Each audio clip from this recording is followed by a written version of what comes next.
One box, two box, three boxes. What's in them? Beanie Babies? I don't think so. It's not like I'm a nerd or something who plays with ham radios. That would be outrageous. I got three boxes up here and a Mac. And I wanted to go over them because I'm pretty excited. It's not every day that you get three chainsaws in the mail, so I'm gonna pop them open. Might be kind of fun to watch. All right, let's pop this first one open. I really don't know what it is. I know it's one of three saws I ordered. And the plan is to go to SawFest 2023. I kind of wanted to go this year. I just didn't make time for it. So these are three saws that I'm hoping to run. And, you know, it's a long drive. I don't want to just take a couple.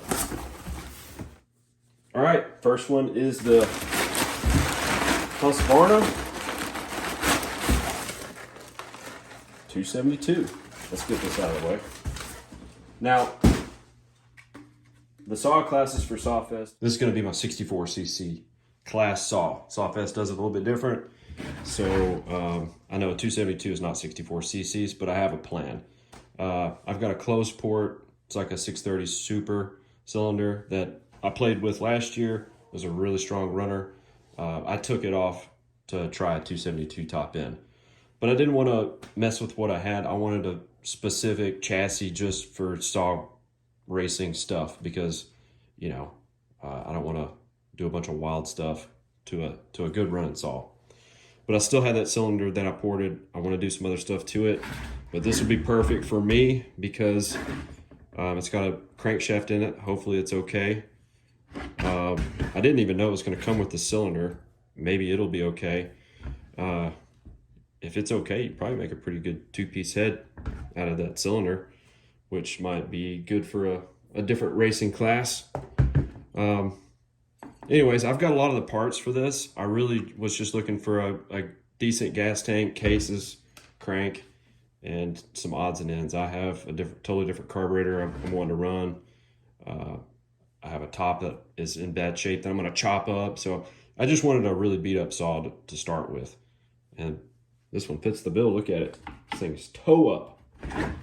It'll be interesting to pop the cylinder off and see what we got, because that cylinder might be good for something later.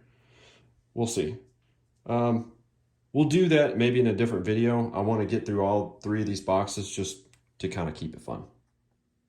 Okay, this next one, I know what this is, but this is the one I'm gonna start with first, I'd imagine, if I keep doing some videos for fun.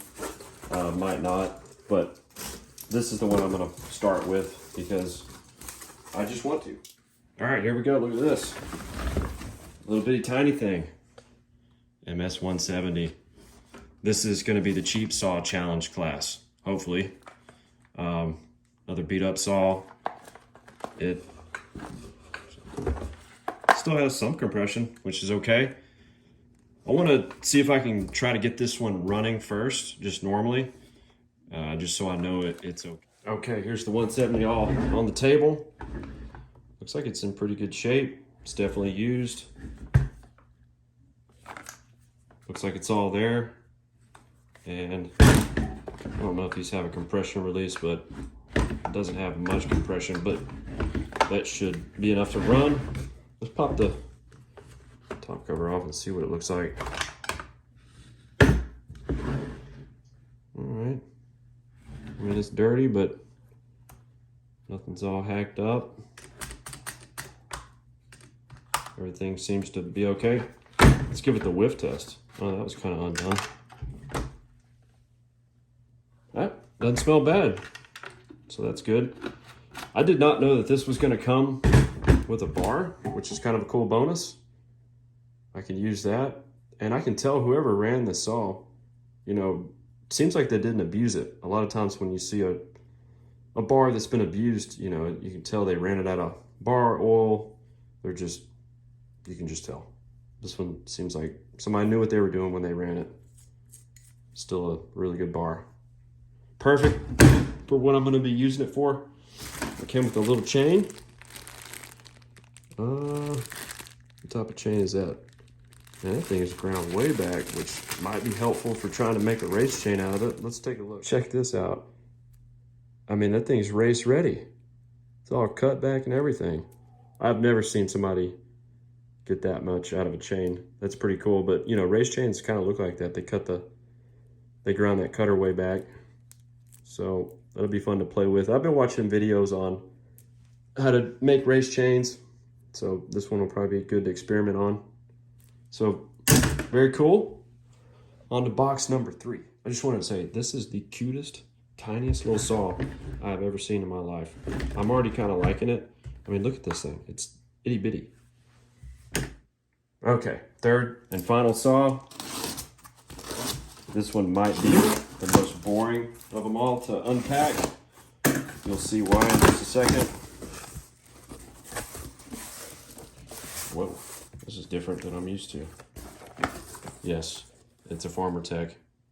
Got it on sale around the holidays, but check this out. This is different. I've built one Farmer Tech saw, and it was a blast. It was an MS440. Really strong run saw, been reliable for a couple years. I love that thing. But I don't remember getting a box like this. Look at that. It's like, it's been a pretty good amount of time. Magnesium, Polaris. All right. I didn't think they were making them out of magnesium. Look at that, Italy. Huh. Well, that would be surprising if they're, I could have sworn they were aluminum cases. Let's pop this open and take a look. Okay, here it is. It was kind of heat shrink wrapped, so I guess stuff doesn't get in the bearings. They did a good job. I think this might be magnesium. I don't remember my 440 cases I did feeling, I'm trying to pull them apart. I might have to do that off camera, but I don't remember them feeling this light. And just that color, that kind of has a magnesium look to it. There might be a way for me to test it. Maybe I'll go look that up and see. Maybe we can confirm on camera, but these cases. Okay, cool. I found a quick way to test between magnesium and aluminum. I've got a little bit of white vinegar here. If this is magnesium, it will sizzle or foam, I guess, kind of like it's got, you know, baking soda in it or something. Now that might have oil on it. Oh, look, there it is. Wow, it's magnesium. See how it's sizzling? If I can hold it still. See, it's bubbling. That's magnesium. How cool is that? Let me wipe that off so it doesn't burn a hole through it. I'm gonna have to test. Let me go grab the 440. Let's test this. All right, here we go. Got the 440, a little dirty, well used.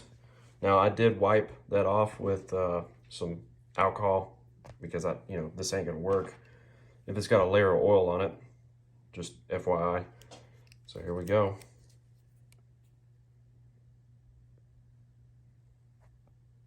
Let's see. Well, I'll be damned. It is magnesium. Here, I was about to say, I know the difference between how magnesium feels and aluminum feels. Well, I guess I don't. It's magnesium now. Maybe it's just me. Maybe it's just me. I thought these were always aluminum cased. So that's pretty cool. I know magnesium's not cheap, which makes these saws even crazier how good of a deal you get. It'll be really cool to see how this 372 stacks up to this 440. Just to clear something up, I do know that, the pro version, the real OEM version of both these saws have magnesium cases.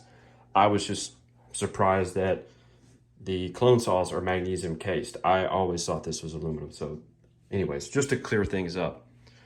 That's the end of the video for now. Hopefully I'll start on one of these, probably the 170, but I don't know. I kind of want to put this together. We'll see.